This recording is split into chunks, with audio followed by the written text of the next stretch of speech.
Bonjour et bienvenue à tous pour suivre avec nous ce journal dont tels sont les titres.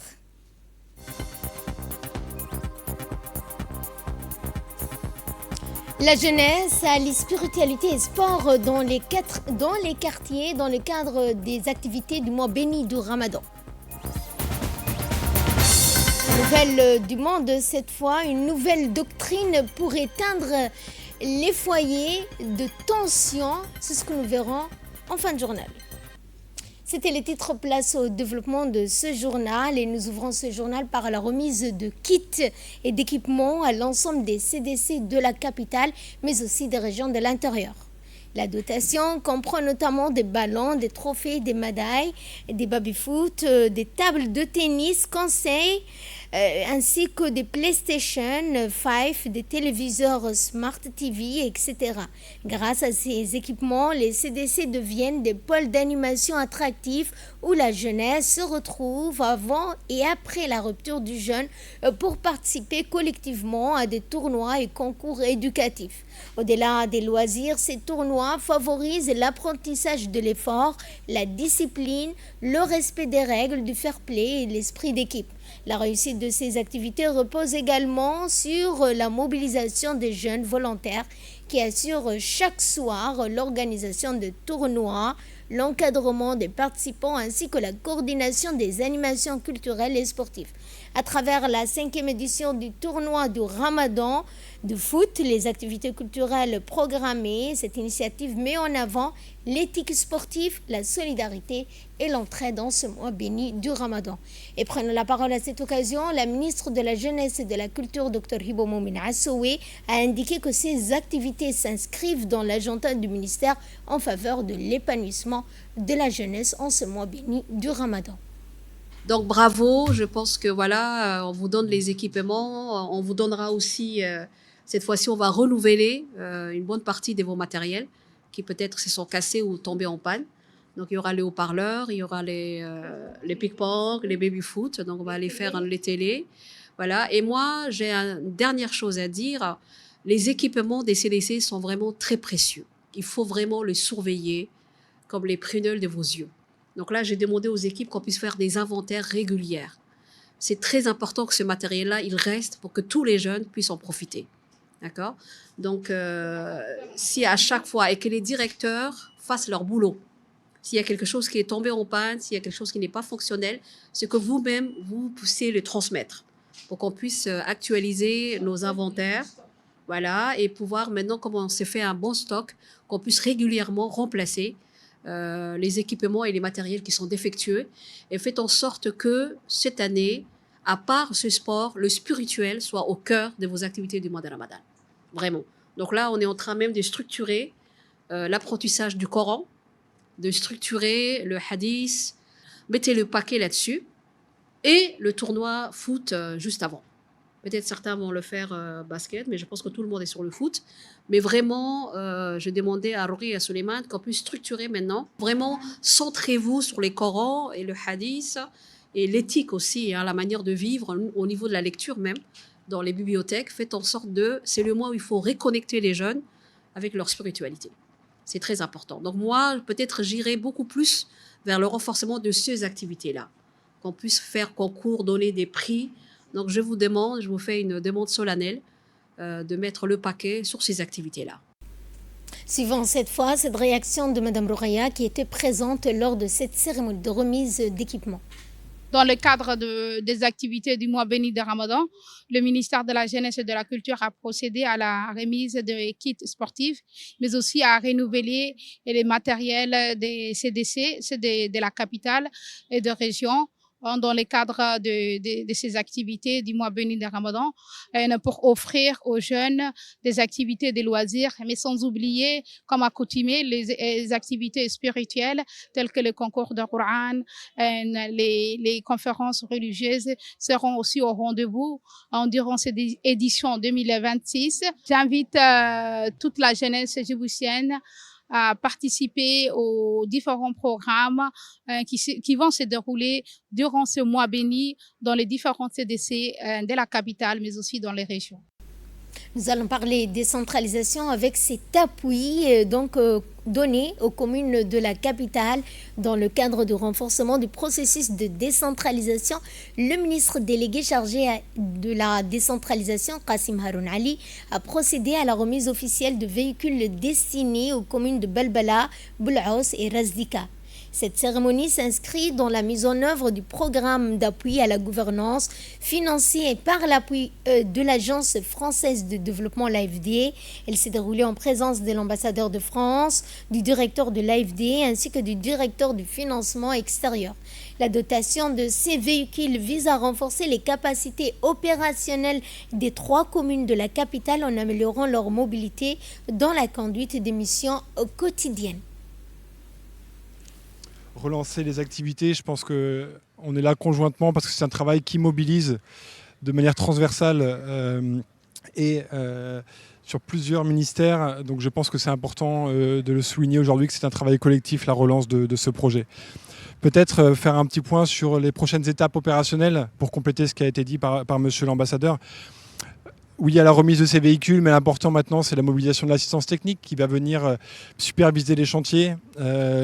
C'est en ce moment en cours de traitement par la Commission nationale des marchés publics.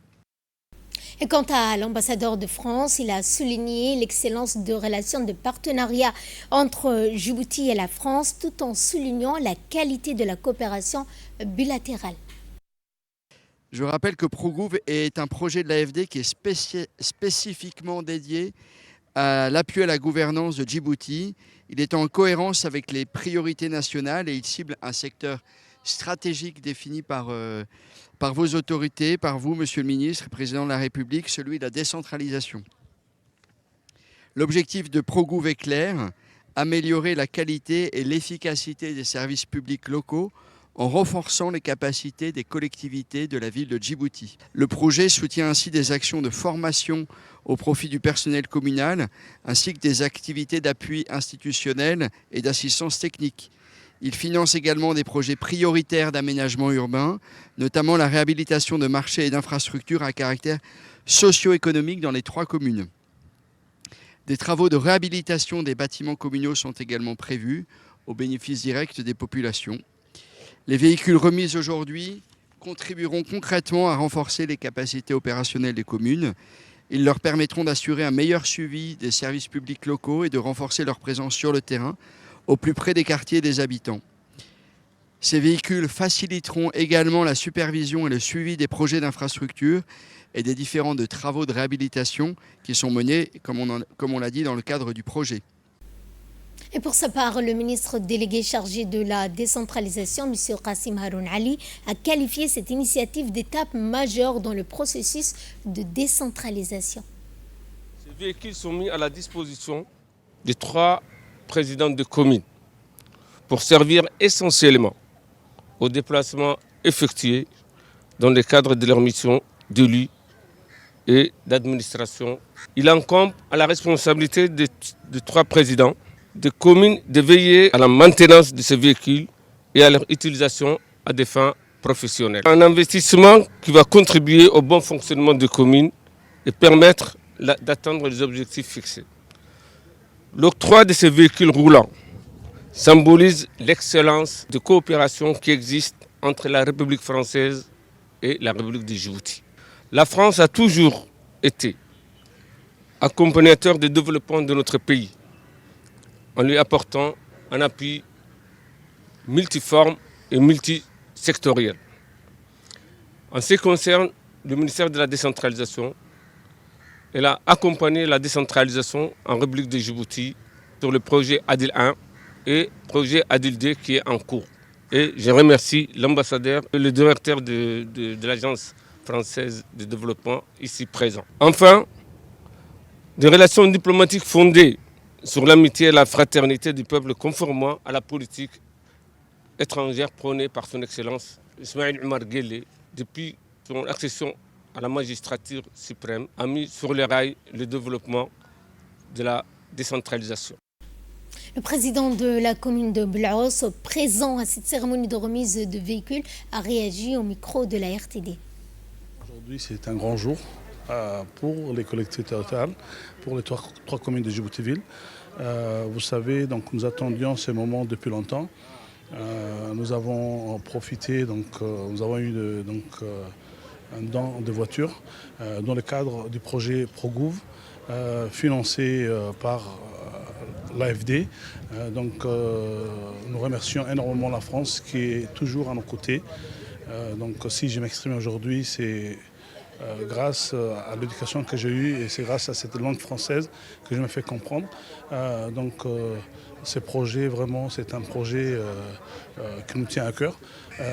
Encore une fois, je remercie le gouvernement français. 8 millions d'euros quand même, et 8 millions d'euros, c'est en plus un don, il faut bien noter. L'ambassadeur de France était à nos côtés aujourd'hui. C'est pour prouver l'ampleur de cette journée et de ce programme ProGouv. Nous comptons nous aussi à notre tour travailler pour la population, être aux côtés, suivre les différents projets. Et ces voitures, on dit, sont de bonnes mains. Et Inch'Allah, nous allons les préserver pour les bien-être et utiliser pour les bien-être de la population. Je remercie la France, je remercie le ministère de la décentralisation qui lui aussi s'est battu et qui a toujours été à nos côtés. Nous remercions, nous ne pouvons pas oublier l'AFD, le directeur général et son staff, qui ont financé ces projets. Et place cette fois à notre premier dossier de ce 15h portant sur les bienfaits du jeûne du mois béni du Ramadan sur notre organisme. Au-delà du pilier de l'islam, c'est un moment spirituel mais aussi un voyage physiologique, psychologique qui attend les fidèles.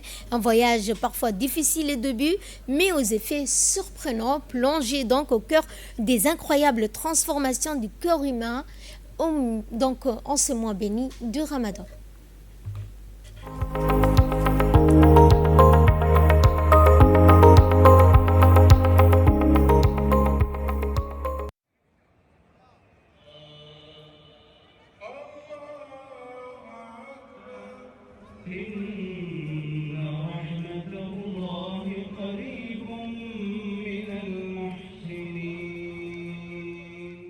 C'est un rituel ancestral observé par des millions de fidèles à travers le monde. Mais au-delà de la privation, que se passe-t-il réellement à l'intérieur de l'organisme lors du jeûne du Ramadan?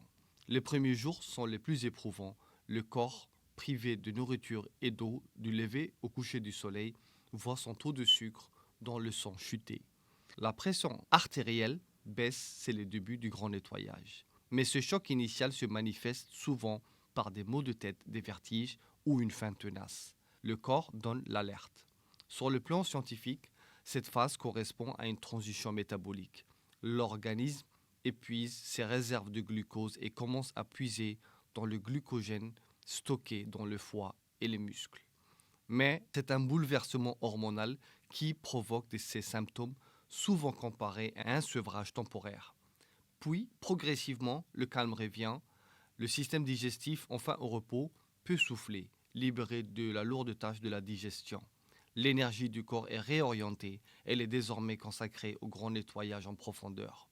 Les globules blancs s'activent, les cellules se régénèrent et les organes entament leur réparation. C'est ici qu'intervient un processus clé, l'autophagie.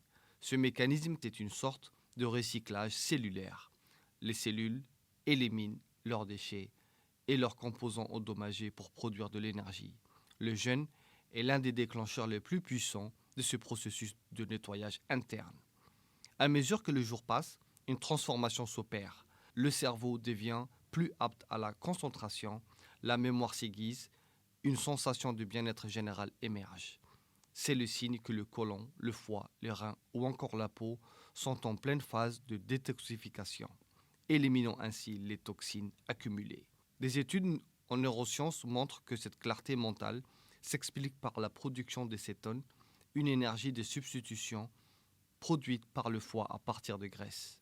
Ce carburant est non seulement efficace pour le cerveau, mais il réduirait aussi l'inflammation et le stress oxydatif, protégeant ainsi les neurones sur le long terme. Enfin, les 10 derniers jours, le corps a non seulement accepté ce nouveau rythme, mais il en tire parti. Les organes achèvent leur guérison. Le corps allégé et purifié fonctionne alors à pleine capacité, démontrant une résilience et une énergie insoupçonnées. Mais ce nettoyage physique n'est qu'une facette de cette expérience, car le Ramadan, mois sacré durant lequel la parole d'Allah a été révélée, offre des bienfaits spirituels qui transcendent le corps et touchent l'âme. Et dans notre second magazine de la rédaction, porte sur la place de la mosquée. Sa fonction culturelle et constitue également un espace d'enseignement, de rassemblement communautaire et un symbole majeur de l'architecture islamique que nous vous proposons de suivre dans ce magazine.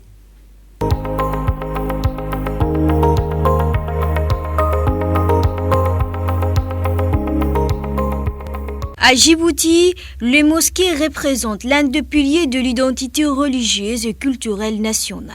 Elles jouent un rôle essentiel dans la vie quotidienne des citoyens. Dans la capitale, plusieurs édifices religieux se distinguent par une architecture mêlant modernité et héritage islamique, reflétant à la fois l'histoire de la ville et son développement urbain. Le ministère des Affaires islamiques assure un rôle clé dans la gestion de lieux de culte, en supervisant leur construction, leur entretien et la préservation de leur caractère architectural, conformément aux valeurs spirituelles et culturelles de la nation. Ces dernières années, les mosquées de Djibouti ont connu une évolution notable sur le plan architectural. Elles ne se limitent plus à leur fonction religieuse, mais s'imposent également comme de repères urbains et esthétiques. Cette transformation s'inscrit dans le contexte de l'expansion urbaine et de la croissance démographique, notamment dans la capitale. Le nouveau projet se caractérise par de minarets plus visibles, des espaces de prière élargis et l'intégration des éléments décoratifs sobres inspirés de l'architecture islamique. Les conceptions modernes associent l'authenticité du style islamique aux techniques contemporaines des constructions, avec une attention particulière portée à l'harmonie des volumes, à la qualité des matériaux ainsi qu'à l'éclairage et à la ventilation.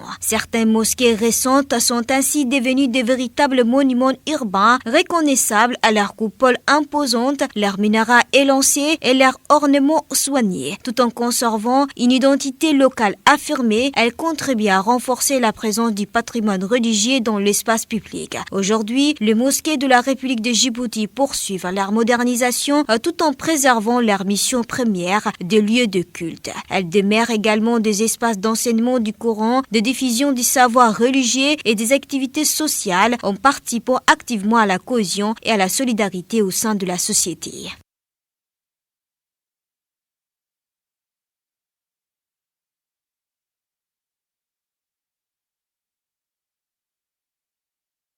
Avec la finale du championnat national de badminton qui s'est tenue avec succès au Centre technique national du quartier 6, rassemblant les meilleurs joueurs, joueuses venus de tout le pays pour une compétition de haut niveau.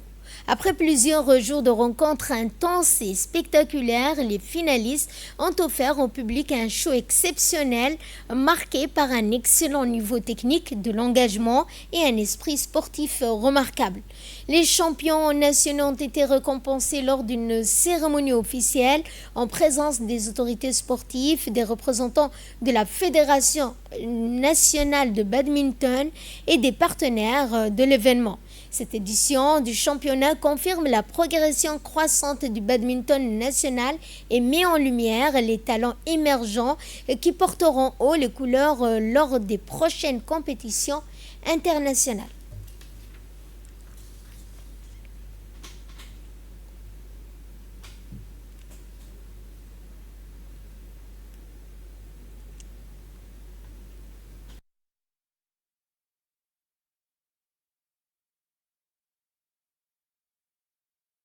C'était le championnat national de badminton.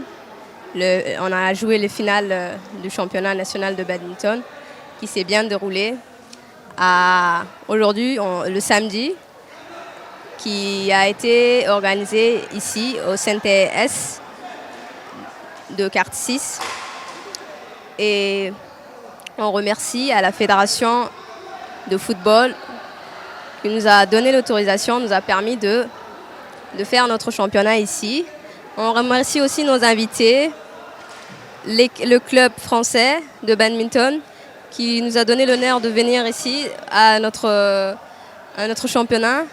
Nous sommes venus avec une représentation de joueurs de badminton et FFDJ, ce qui nous permet de prendre des premiers contacts, envisager des rencontres et des événements partagés, également partager nos expériences réciproques.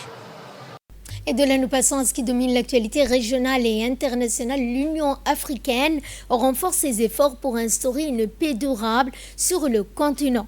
Au cœur de cette dynamique figure le programme de l'organisation en matière de prévention, de résolution de conflits. L'Union africaine privilégie l'approche globale, combinant réponses politiques, sécuritaires et socio-économiques afin de traiter les causes profondes de crise. Elle met également, elle mise sur le renforcement des institutions. À Ramallah, cette fois, où des attaques de colons poussent des Bédouins, 11 familles bédouines palestiniennes à quitter Al-Mugahirin. Selon les résidents, la décision de partir fait suite à une multiplication des incidents visant leur communauté, ainsi qu'à la limitation accrue affectant le pâturage, la liberté de mouvement, compromettant leur capacité à maintenir leur activité pastorale. Ce déplacement intervient dans un contexte de tensions persistantes en Cisjordanie où plusieurs communautés bédouines dénoncent régulièrement des restrictions et des violences affectant les stabilités ainsi que leurs conditions de vie. Au Nigeria, 6 blessés et suspension également temporaire de vol après un incident à l'aéroport de Murtala Mohamed de Lagos. Cette situation a conduit à l'annulation de certains vols et au déroutement d'autres vers des aéroports voisins. Les opérations aériennes ont ensuite repris progressivement après la confirmation du contrôle du sinistre et la sécurisation des infrastructures, y compris la tour de contrôle. Et pour clore ce journal, nous allons parler de cette tempête de neige historique qui a frappé le nord-est des États-Unis, privant d'électricité de centaines de milliers de foyers et contraignant des millions d'habitants à rester chez eux face à des conditions météorologiques extrêmes. Plusieurs États ont décrété l'état d'urgence afin de faire face à l'ampleur de la tempête. Les autorités de New York, du New Jersey ont également imposé des interdictions de circulation alors que des chutes de neige atteignaient jusqu'à 7 cm par heure des zones, provoquant une accumulation rapide et dangereuse sur les routes et les infrastructures. Et c'est ainsi que se referme ce journal. Merci à vous de nous avoir suivis. Merci également à la régie. Excellent après-midi à toutes et à tous.